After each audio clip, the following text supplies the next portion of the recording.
जय सिया राम। आज श्री हनुमान जी महाराज के पंचमुखी अवतार का प्रसंग, यह प्रसंग जो है स्कंद पुराण और आनंद रामायण से लिया गया है। आपके सम्मुख में हनुमान जी के पंचमुखी अवतार और अहिरावण के वध की कथा बतलाने जा रहा हूँ। बहुत ही सुंदर प्रसंग है। जब युद्ध के दौरान रावण का बेटा मेघनाथ मार दिया गया, तब उसने अपने भाई अहिरावण से मदद मांगी। पाताल का स्वामी अहिरावण ने अपने भाई को मदद का वचन दिया, लेकिन रावण के इस चाल का विभीषण को गुप्तचरों से पता लग गया और भगवान राम को इस बारे में उन्होंने बता दिया। भगवान हनुमान को भी इसकी जानकारी दी गई और कहा गया कि राम लक्ष्मण जी की कुटिया में किसी को अंदर नहीं जाने देना है। अहिरावण ने कई प्रयास किए, लेकिन वो सफल नहीं हो सका। आखिरकार अहिरावण ने विभीषण का रूप धर लिया और फिर हनुमान जी ने उन्हें कुटिया के भीतर जाने का मौका दिया।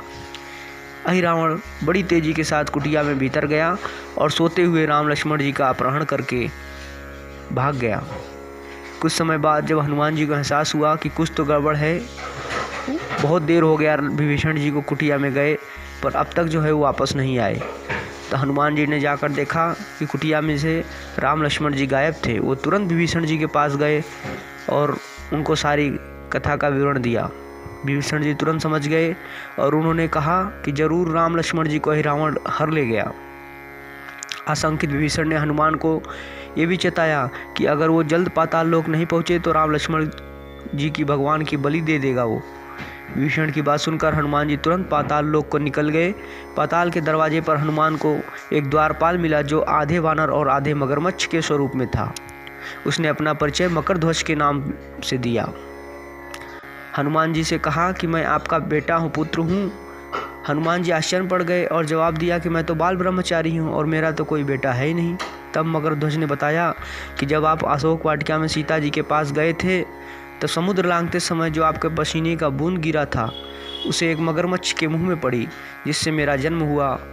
और मकरध्वज ने कहा कि अगर आपको अंदर जाना है तो मुझसे पहले युद्ध करना पड़ेगा, उसके पश्चात ही मैं आपकी मदद कर सकता हूँ। हनुमान जी ने मकरध्वज को युद्ध में हरा दिया और आज वे दोनों राक्षस भगवान की बलि देने आएंगे, ऐसा बात उससे अपने पुत्र से निकलवाया।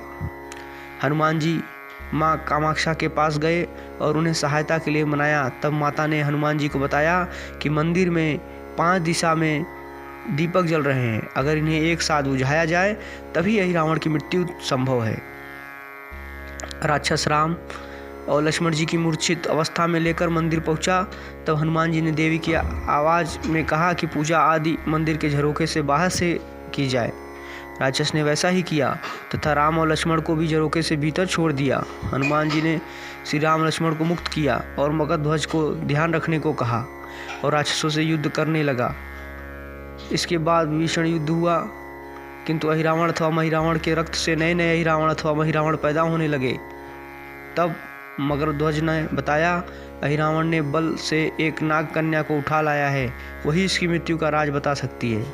हनुमान जी को अहिरावण की पत्नी ने बताया कि वह नाग कन्या तथा बलपूर्वक यहाँ लाई गई है, तथा नाग कन्या ने बताया कि महिरावण की उस पर कुदृष्टि है और वह भगवान विष्णु की परम भक्त है।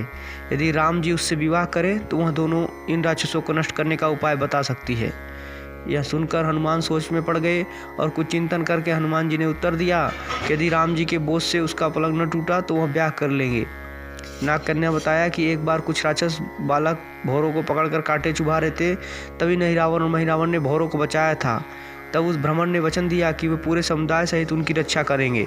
वे ही भ्रमर अमृत बिंदु से इन दोनों को जीवित रखते हैं, अतः पहले भौरों को मार डालो। हनुमान जी ने बहुत भ्रमरों को मार डाला। एक भ्रमर जब शरणागत हुआ तो उससे हनुमान जी ने अहिपत्नी का पलंग अंदर से खोखला करवाया। इधर हनुमान जी फिर युद्ध करने लग गए, लेकिन फिर भी वह तभी मरे नहीं। तभी हनुमान जी को माता कामाक्षी का बोला कथन याद आया कि 5 दिशा में जल रहे दीप सभी दीपों को एक साथ बुझाना है। तब हनुमान जी ने पंचमुखी रूप का धारण किया और राक्षसों के सर्वनाश के लिए 5 दियों को एक साथ बुझा दिया। इधर श्री राम जी को होश हुआ। तब हनुमान जी ने सारी बात राम जी को बतलाई और वे नाग कन्या के आवास में गए तथा पलंग स्पर्श करते ही खोखला हो जाने के कारण टूट गया। हनुमान जी की चतुराई से राम जी को नाग कन्या से विवाह नहीं करना पड़ा, लेकिन वह नाग कन्या हनुमान जी का छल जान चुकी थी और उन्हें श्राप देने लगी। तब भगवान राम जी ने उन्हें रोका और वचन दिया कि वे जब कृष्ण के रूप में अवतार लेंगे तो उन्हें अपनी पटरानी के रूप में स्वीकार करेंगे। और नाग कन्या उनकी बात से प्रसन्न होकर वहाँ से चली गई। श्री राम, लक्ष्मण जी, हनुमान जी वापस लंका में आ गए। इस प्रकार उन राक्षसों का हनुमान जी ने अपने बल बुद्धि विवेक से सर्वनाश किया। जय सिया राम।